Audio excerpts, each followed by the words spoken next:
That means that the income distribution is skewed towards few people.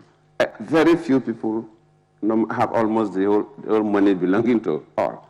As a government, how do you do that to make sure that every Nigerian, or majority of the country men and women benefit from the resources available?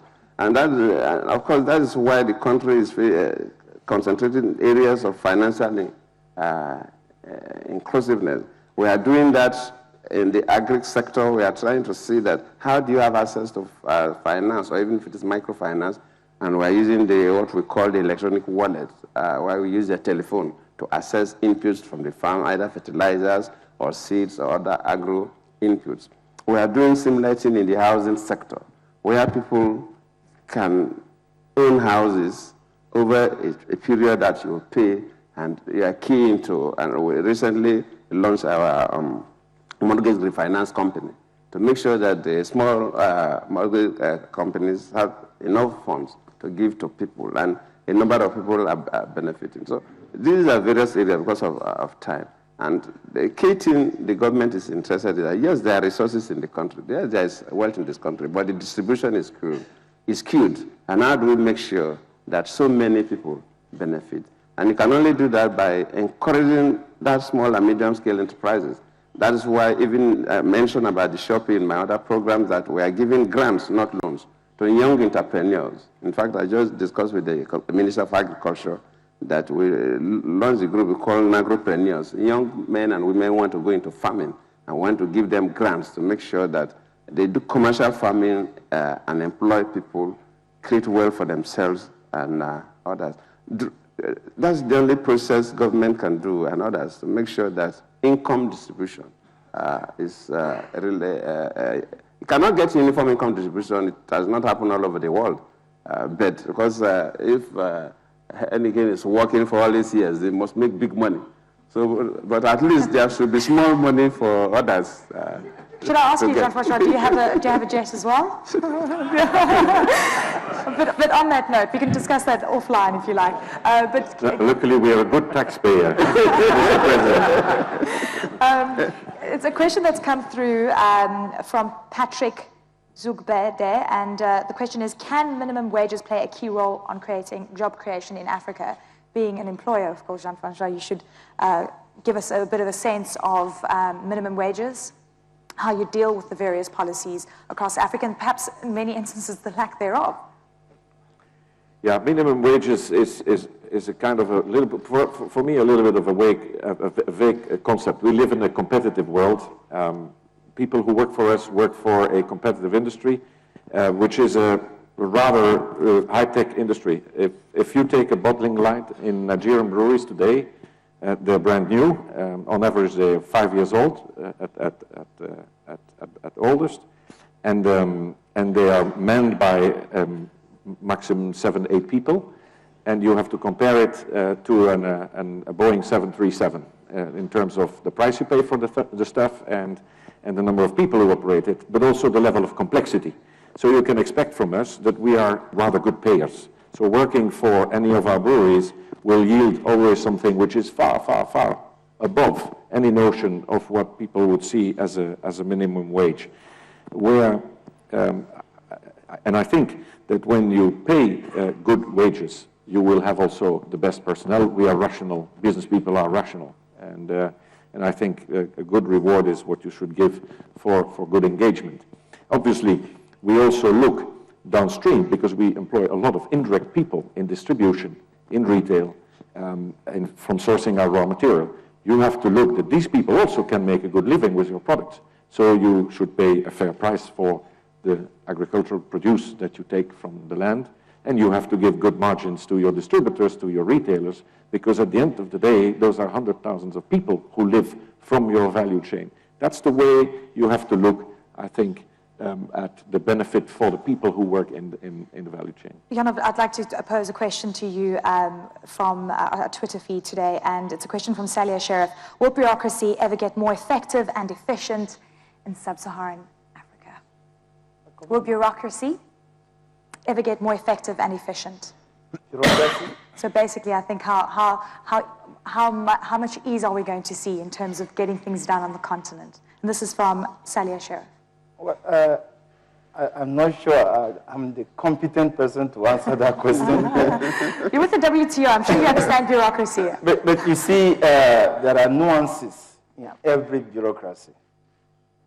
One is how do you keep to the rules, which is what we are talking about in terms of national policy frameworks. What are the certainties? What are the incentives? How do you deal with difficult staff or situations in bureaucracies?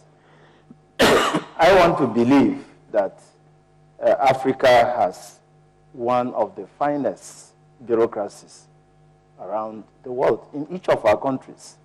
There are experts that have worked in the national governments, that have excelled in international organizations, and the facts are there. The question that arises is how do governments which use these bureaucracies, how do they appreciate them? So, and in this case, I gave an example the other time in Nigeria, and somebody picked it as the key. There was a German shepherd who went out with his sheep, and somebody came and said, well, look, if you pay me $1,000 or if you give me one of those sheep, I will tell you how many sheep you have. And he said, okay, tell me, I'll give you. And the man went to his truck, ran through his computer and came back, oh, you have 9,000 sheep. Okay, this is one. Come back. And then he called him back and said, well, I know your profession. Say, how do you know my profession? You are a consultant. You came to my farm uninvited and started telling me how many sheep I have, which I have known all along.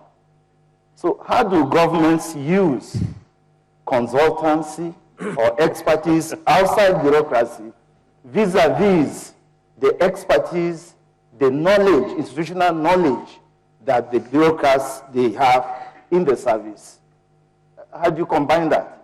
If you replace the expertise you have with the institutional knowledge, you have a problem with your policies. If you use your policies, your bureaucrats, to test that policy with the external expertise, then I'm sure you will get something better. So the bureaucracy in Africa, most of the times, would work well, but what I hated most was somebody coming in as a consultant to Lagos, where the business is, to Port Harcourt, where the oil is, and to Hilton Hotel, to call me, to talk to me, and then write his report. It doesn't help. So bureaucracy in Africa can work if given the opportunity and trust. And you know that in Nigeria you have the typical British civil service structure, where you serve every government, whether it is military, Democratic Party, People's Democratic Party, any other party that comes, the bureaucracy is there for them. So I think how we build and strengthen such a bureaucracy is the key. Thank you. I think the problem of bureaucracy in itself is not the issue, but the abuse. And people need to differentiate between the abuse of a process and the process itself. Because if you look at it in government, classically taking the Nigerian example, you have the core civil service, which are described as the bureaucrats. Then where government wants to do things a little faster, you have parastatals that sometimes, almost like limited liability companies, operate in a similar way. The essence of bureaucracy is to make sure that anything that passes through is properly filtered, so that government, a governor of a state, a president, does not make mistakes, because any mistake made by the person at that level is costly to the people. And that's the essence of bureaucracy. That does not mean that assuming in a system where a particular information is supposed to pass through CD before action is taken to filter it properly, And assuming in a state of emergency where you've heard that a house on fire or a boat of capsized, that you will not breach the